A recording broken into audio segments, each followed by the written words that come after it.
जय हिंद साथियों, exam pass के यूट्यूब चैनल में आपका स्वागत है। आशा करता हूँ आप सभी अच्छे होंगे और अपना रिवीजन जो है कंटिन्यूस कर रहे होंगे।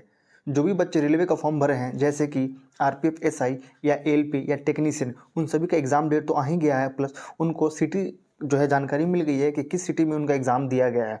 अगर आप अगर अगर आप पटना में रहते हैं तो अगर आपको पटना में ही सेंटर मिला है तो बहुत अच्छी बात है। और जो भी बच्चे भी मान लीजिए कोई बच्चे जैसे बाहर रहते हैं, प्रयागराज, इलाहाबाद, दिल्ली, कहीं पे भी वो रहते हैं, अगर उनको एग्ज़ाम देने आना है तो आप अपना टिकट करवा लीजिएगा और जल्द से आ जाइएगा। अगर आपको लगता है कि हाँ आपको एग्ज़ाम देना चाहिए तो, नहीं तो सीधे डायरेक्ट अब यूपीएससी के लिए एग्ज़ाम के लिए आइएगा, ठीक है। जो बच्चे अगर पटना में रहकर तैयारी कर रहे हैं तो उनके लिए तो कोई दिक्कत नहीं है, उन्होंने अपना पहला प्रेफरेंस पटना ही दिया होगा या अपना होम टाउन दिया होगा, तो उसमें भी कोई दिक्कत नहीं है। तो आप जो है अपना एडमिट कार्ड भी आप निकाल लीजिए, क्योंकि जो है ये इसका एएलपी का एडमिट कार्ड निकाला जा रहा है और निकल भी रहा है, और आपको जो है एग्ज़ाम सेंटर भी बता दिया गया है। पहले ये पता था कि किस सिटी में है, लेकिन अब ये भी पता चल गया है कि आपको एग्ज़ाम किस जोन में दिया गया है, यानी कि किस डिजिटल जोन में आपको एग्ज़ाम देना है जाके। तो ठीक है, तो जल्द से जल्द आप अपना एडमिट कार्ड निकाल लीजिए और वहाँ जाने के लिए आप देख लीजिए कि आपको कैसे जाना है। बाकी क्योंकि बहुत कम समय रह गया एग्ज़ाम में, एएलपी में भी रह गया कम समय और आपके 70 बीपीएससी में भी कम रह गया है समय, तो आपको दोनों ही एग्ज़ाम को मैनेज करके चलना पड़ेगा। और जो बच्चे आरपीएफ, एसआई दिए हैं या टेक्नीशियन देंगे, उनके लिए भी बहुत कम समय बच गया है। तो आप कोशिश ये करें कि अपना समय आप कहीं बर्बाद ना करें और कोई भी नया चीज़ के पीछे ना भागें। मैं फिर से रिपीट कर दूं, किसी भी नया चीज़ के पीछे आप नहीं भागिएगा कि मार्केट में एक और नया बुक आया मैं उसे ले लेता हूँ, चलिए इस बुक का पीडीएफ मिल रहा है मैं उसे ले लेता हूँ। नहीं, आप जो भी पढ़े हैं आप जान लीजिए, आप जो भी पढ़ें अच्छे से पढ़े हैं उस चीज़ को 10 बार दोहराइए, वहीं से क्वेश्चन आएगा, ठीक है। जो आपसे नहीं बनेगा वो किसी से नहीं बनेगा, इसी का ध्यान में रखिएगा। ये नहीं कि जो भी मार्केट में नया बुक आया उसे लेकर आप चलते चले गए, नहीं। आप उसको लीजिएगा, ठीक है, ले लीजिए, लेने के बाद आप उसको पढ़ना भी तो है, पढ़ने के बाद आपको रिवीजन भी तो करना है। अगर जब आप रिवीजन ही नहीं कर पाएंगे तो फिर उसको कैसे कर पाएंगे, तो इसी का ध्यान में रखिएगा। चलिए आज हम देखते हैं डे 35। हम लोग ने 34 तक के वीडियो को देख लिया है और अब कुछ और वीडियो ही रह गए हैं, तो मैं उससे जल्द से आपको करवा देता हूँ। चलिए आज है आपका डे 35 और आपको देखने को मिलेगा फिजिक्स, ठीक है, फिजिक्स देखने को मिलेगा। चलिए शुरू करते हैं। पहला क्वेश्चन है, निम्नलिखित में से कौन सा एक सदिश राशि है, यानी कि ये वेक्टर क्वांटिटी नहीं है। यहाँ पे पूछा गया सदिश राशि नहीं है, आंसर हो जाएगा आयतन, ठीक है। चलिए आगे देखते हैं, यहाँ देख लीजिए इसके बारे में। आयतन एक सदिश राशि नहीं है, यह एक अदिश राशि है जिसमें केवल परिमाण होता है, जबकि विस्थापन, वेग और बल में परिमाण और दिशा होते हैं, ठीक है। आपको तो पता होगा स्केलर क्वांटिटी और वेक्टर क्वांटिटी में क्या अंतर होता है। चलिए आगे देखते हैं। क्वेश्चन नंबर 2 पूछा गया है, निम्नलिखित में से कौन सा एक सदिश राशि है, आंसर हो जाएगा आपका डिस्प्लेसमेंट यानी कि विस्थापन। क्या हो जाएगा, विस्थापन। क्वेश्चन नंबर 3 है, निम्नलिखित में से कौन सा एक अदिश राशि है, आंसर हो जाएगा यहाँ पर दबाव। क्या हो जाएगा, 3 का हो जाएगा बी, दबाव। आगे देखते हैं क्वेश्चन नंबर आपका 4, तुरंत ज्ञात करने के लिए सही समीकरण क्या है, आंसर हो जाएगा A equal to V minus U upon T. ये आपका फॉर्मूला है, ऐसे देख लीजिए। आगे देखते हैं question number 5, the SI unit of acceleration is, यानी कि त्वरण की एसआई की इकाई क्या है, आंसर हो जाएगा मीटर सेकंड स्क्वायर।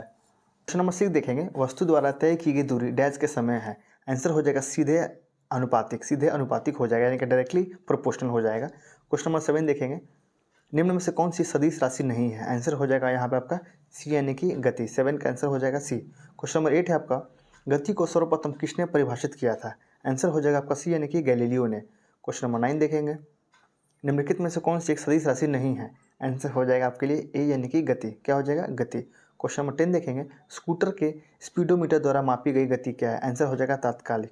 क्या हो जाएगा, तात्कालिक। क्वेश्चन नंबर 11 देखेंगे, जब गतिमान वस्तु समान समय में समान दूरी तय करती है तो वस्तु में त्वरण कहा जाता है क्या, आंसर हो जाएगा आपके लिए ए, यानी कि शून्य हो जाएगा, यानी कि 0 हो जाएगा।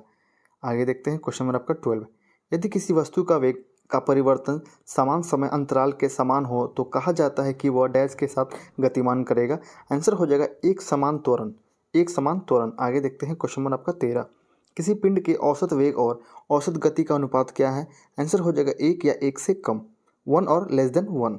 आगे देखेंगे क्वेश्चन नंबर आपका 14 है, किसी दिए गए समय अंतराल में एक कण के लिए वेग समय ग्राफ के अंतर्गत क्षेत्र का प्रतिनिधित्व करता है क्या, आंसर हो जाएगा डिस्प्लेसमेंट यानी कि विस्थापन। 15 नंबर क्वेश्चन है आपका, निम्नलिखित में से कौन सा चित्र किसी गतिमान वस्तु की एक समान गति को सही ढंग से दर्शाता है, आंसर हो जाएगा यहाँ पे ए वाला है, उसे देख लीजिए।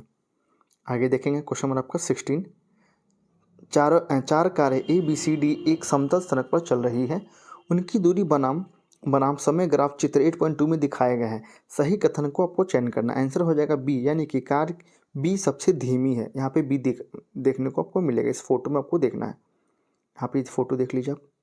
चलिए आगे देखते हैं क्वेश्चन नंबर आपका 17। एक वेग का ढलान समय ग्राफ देता है क्या? आंसर हो जाएगा आपका सी, यानी कि त्वरण। 18 है आपका v माइनस टी ग्राफ के अंतर्गत क्षेत्रफल एक भौतिक राशि को प्रदर्शित करता है जिसका मात्रक होता है क्या? आंसर हो जाएगा m, स्मॉल m दिया गया है। 19 नंबर क्वेश्चन है आपका, वर्ग के समानुपाती होता है तो यहाँ पे 19 है, यदि किसी वस्तु का विस्थापन समय के वर्ग के समानुपाती होता है तो वस्तु किसके साथ चलती है? आंसर हो जाएगा समान त्वरण। क्या हो जाएगा? समान त्वरण। क्वेश्चन नंबर आप देखेंगे 20। मान लीजिए कि एक लड़का एक मैरीगो राउंड पर सवारी कर आनंद ले रहा है जो 10 मीटर पर सेकंड -1 की स्थिर गति से चल रही है। इसका मतलब है कि लड़का क्या? आंसर हो जाएगा त्वरित गति में है। सी आंसर हो जाएगा, यहाँ पे सी हो जाएगा, त्वरित गति में है। आगे देखते हैं क्वेश्चन नंबर आपका 20। यहाँ पे भी 20 है, यहाँ पे भी 20 है। अच्छा, ये 21 नंबर क्वेश्चन है, इसे 21 कर लीजिएगा। 21 नंबर क्वेश्चन है, क्या है? यदि वृत्ताकार पथ पर घूम रहे किसी पिंड की गति और त्रिज्या दोगुनी कर दी जाए तो अभिकेंद्री त्वरण का परिमाण होगा क्या? आंसर हो जाएगा सी, यानी कि दुगुना हो जाएगा। क्या हो जाएगा? दुगुना हो जाएगा। आगे देखते हैं क्वेश्चन आपका 21 है, 22 है। यहाँ पे त्रिज्या r के एक वृत्त में स्थिर गति v के साथ घूम रहे किसी पिंड का कोणीय वेग निम्न द्वारा दिया जाता है क्या? आंसर हो जाएगा आपका यहाँ पे सी हो जाएगा। आगे देखते हैं क्वेश्चन आपका 23। एक पिंड को वेग u के साथ ऊपर की ओर फेंका जाता है, वह अधिकतम ऊंचाई h है जिस तक वह उठेगा। आंसर यहाँ पे हो जाएगा आपका बी। आगे देखते हैं क्वेश्चन आपका 24। एक समान रैखिक गति और एक समान वितरित गति के संदर्भ में निम्नलिखित में से कौन सा कथन सत्य है? आंसर हो जाएगा केवल एक, यानी कि ये वाला आपका सत्य है। यानी कि एक समान रैखिक गति में एक पिंड स्थिर चाल के साथ एक ही दिशा में चलता है, लेकिन एक समान वृत्तीय गति में पिंड की चाल स्थिर रहती है लेकिन गति की दिशा लगातार बदलती रहती है। आगे देखेंगे क्वेश्चन नंबर आपका 25। इसमें चित्र के बारे में दिया गया, ये चित्र बताना इसमें क्या सही है और क्या गलत है। आंसर हो जाएगा ए और सी, यानी कि मात्रा बी समय का प्रतिनिधित्व कर सकती है और यदि गति का समान है तो मात्रा ए विस्थापन है। आपका ये क्वेश्चन है, इसे देख लीजिए। आगे चलते हैं क्वेश्चन नंबर आपका 26 की ओर। वेग समय ग्राफ एक साइकिल चालक की गति को दर्शाता है। ए और त्वरण बी इसका वेग खोजे। यहाँ पे इस फोटो को आपको देख के आपको बताना है। आंसर हो जाएगा यहाँ पे डी। आगे देखते हैं क्वेश्चन नंबर 27। निम्नलिखित में से कौन सा कथन विस्थापन के लिए गलत है? आंसर हो जाएगा यहाँ पे दोनों ही गलत दिए गए हैं। आगे देखते हैं क्वेश्चन नंबर 28 हो जाएगा आपका। यहाँ पे एक सेकंड में से कलर चेंज कर दो। चलिए 28 है आपका, निम्नलिखित में से कौन सा कथन गलत है? आंसर हो जाएगा बी वाला जो आपका गलत है, यानी कि प्रत्येक वस्तु एक नियत चाल से चलती है। ये आपका गलत दिया गया है, बाकी सही है। यानी कि समय की मूल इकाई क्या है? तो यहाँ पे सेकंड हो जाएगी। सी भी सही है। दो शहरों के बीच की दूरी किलोमीटर में मापी जाती है, सही है। चलिए आगे देखते हैं क्वेश्चन नंबर 29 है, निम्नलिखित में से कौन सा कथन सही है? आंसर हो जाएगा यहाँ पे दोनों कथन सत्य दिए गए, यानी कि किसी वस्तु की गति स्थिर हो सकती है लेकिन वेग परिवर्तनशील हो सकता है। आगे है, चाल एक अदिश राशि है जबकि वेग एक सदिश राशि है। 30 नंबर क्वेश्चन देखेंगे। सूची एक को दूसरे आपको मिलान करना है। तो हाँ ठीक है, आपको यहाँ पे मिलान करना है। आपको उसमें ये बताना है कि सूची एक यहाँ पे दो दिए गए हैं। चलिए हम इसका आंसर को नीचे देखते हैं। यहाँ पे इसके नीचे दिया गया आंसर, ये है आपका आंसर, देख लीजिए क्या है। तो वेग में परिवर्तन की दर क्या हो जाएगा? त्वरण। मुक्त गिरने की गति क्या हो जाएगा? समान रूप से त्वरित। भीड़ भाड़ वाली सड़क पर चलती कार क्या हो जाएगा? तो गैर समन्वित त्वरण। और ऊपर की ओर फेंका गया पत्थर क्या हो जाएगा? समान रूप से धीमा। आगे चलते हैं क्वेश्चन नंबर आपका 31 की ओर। निम्नलिखित में से कौन सा कथन सही दिया गया है?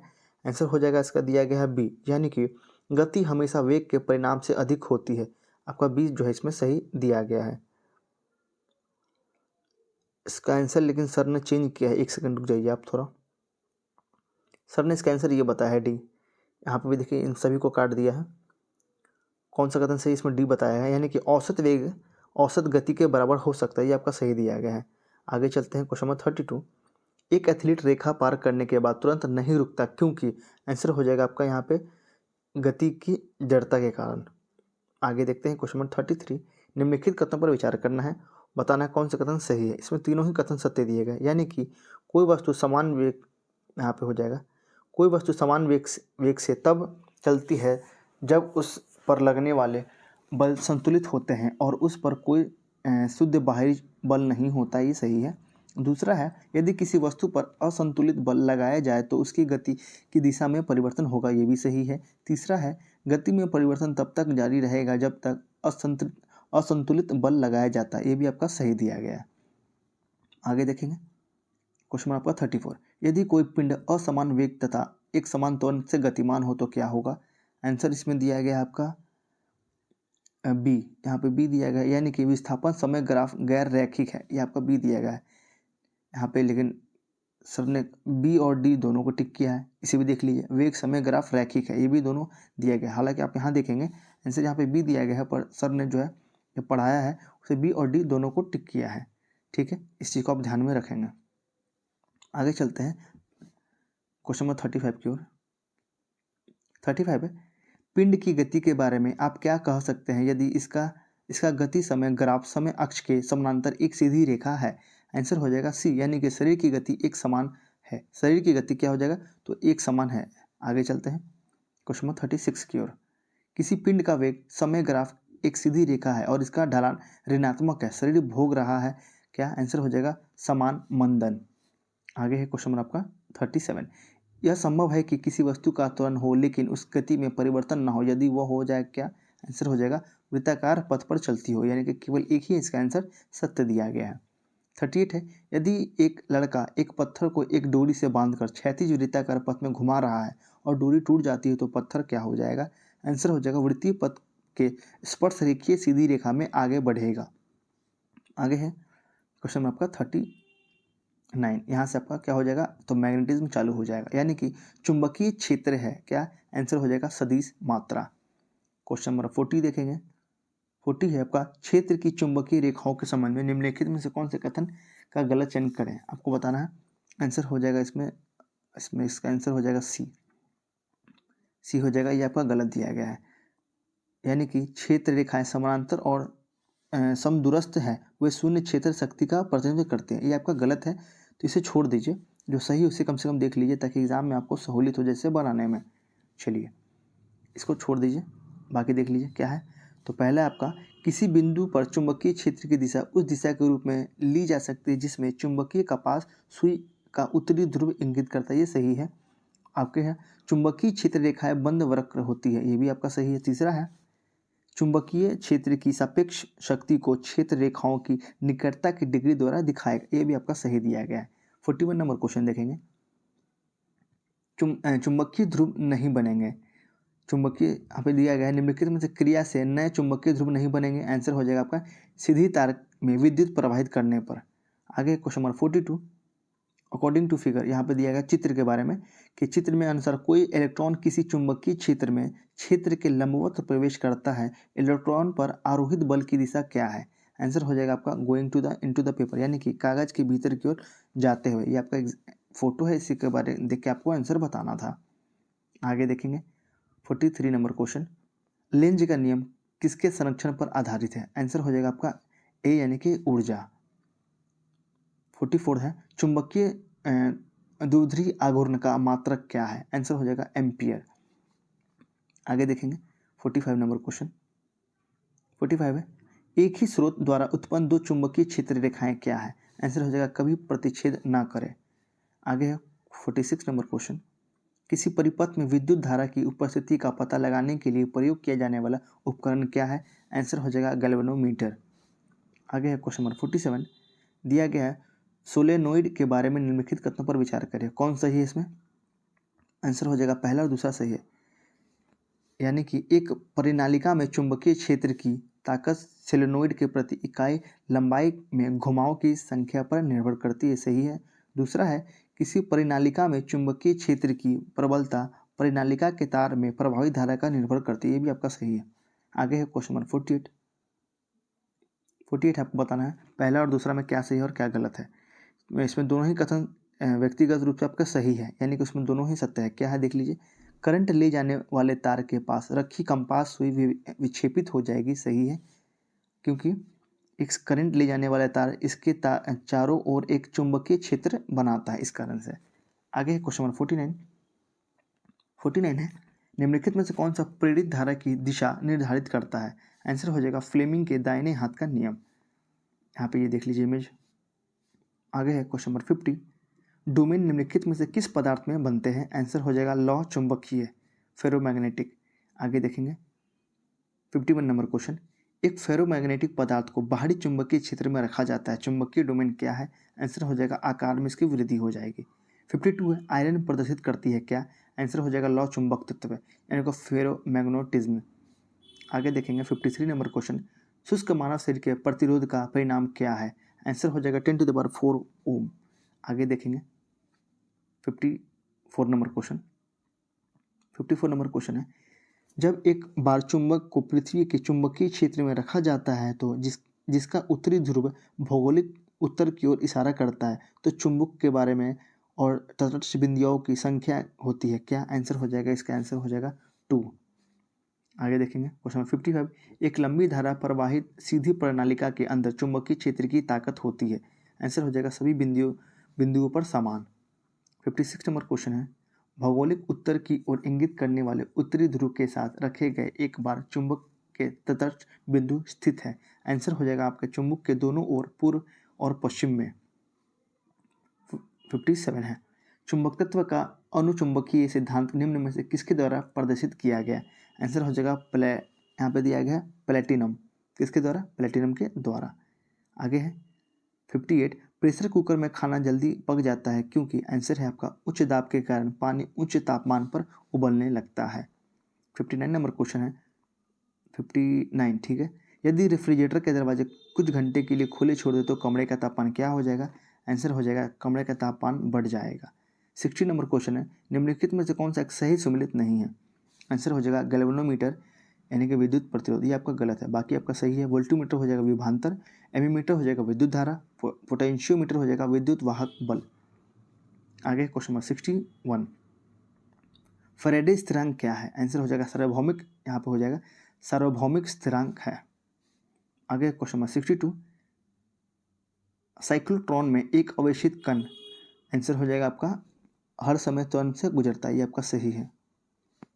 आगे देखते हैं क्वेश्चन नंबर आपका 63, घरेलू उपकरणों को शॉर्ट सर्किट या ओवरलोडिंग से बचाने के लिए उपयोग की जाने वाली सबसे महत्वपूर्ण सुरक्षा विधि क्या है?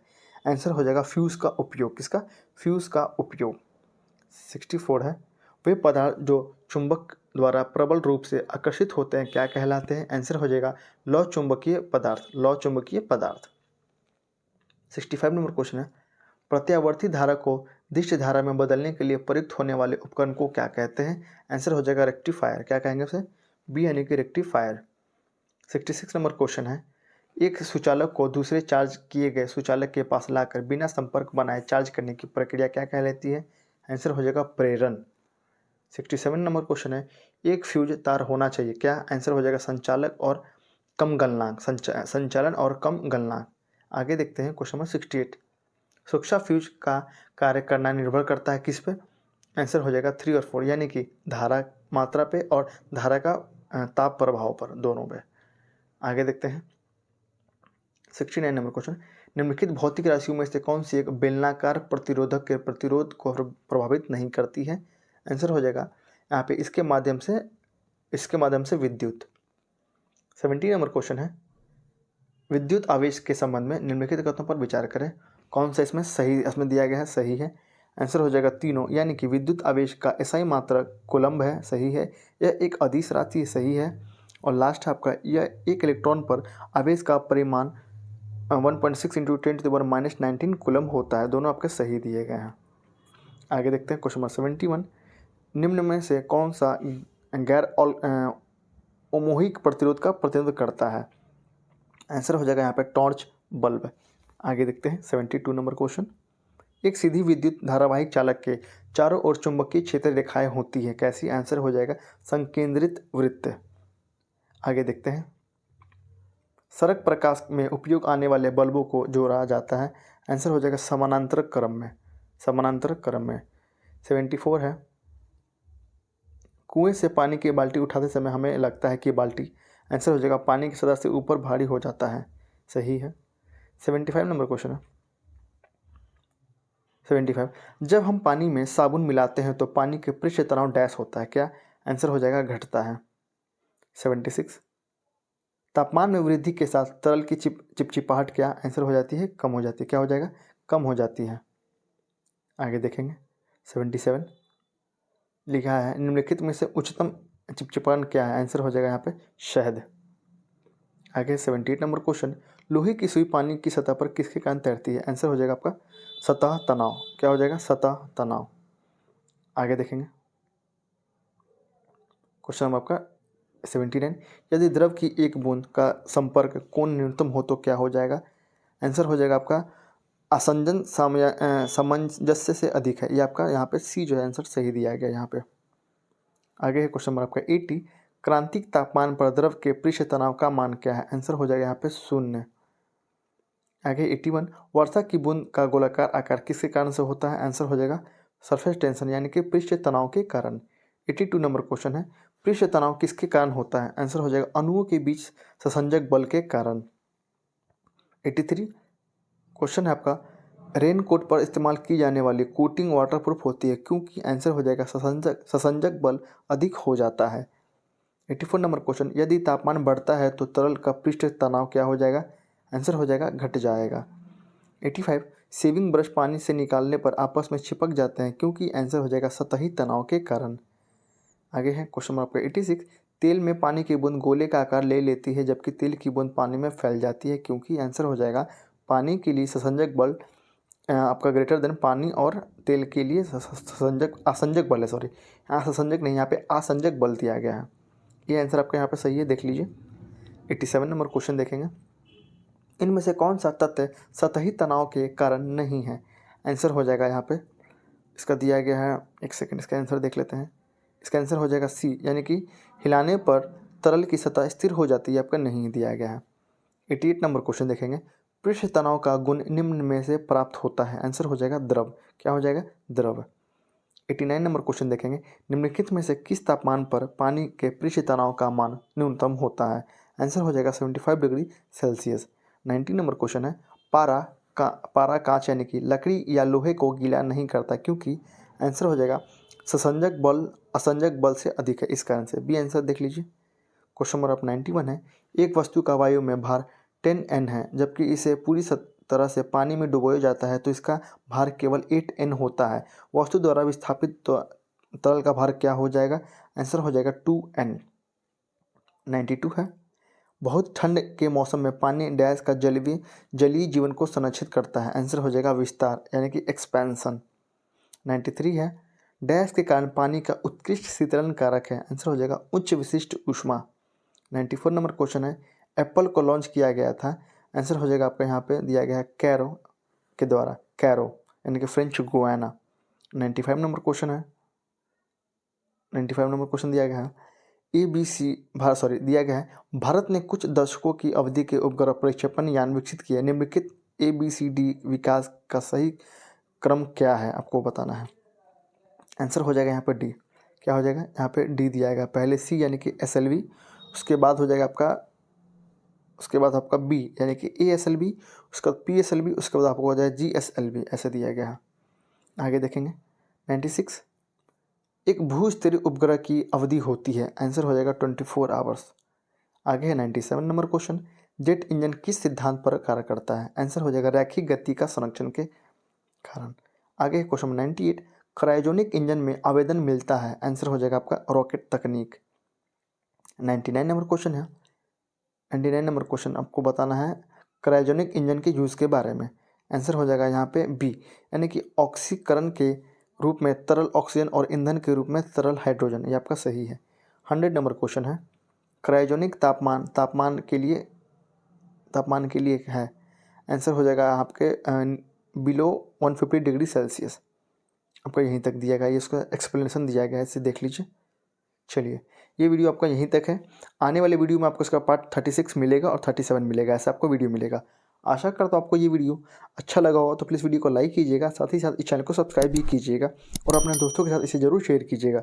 आपको इसका PDF चाहिए तो आप टेलीग्राम पे जा सकते हैं, वहाँ पे इसका PDF अपलोड कर दिया जाएगा जैसे ही वीडियो अपलोड हो जाएगा। ठीक है, तब तक के लिए धन्यवाद।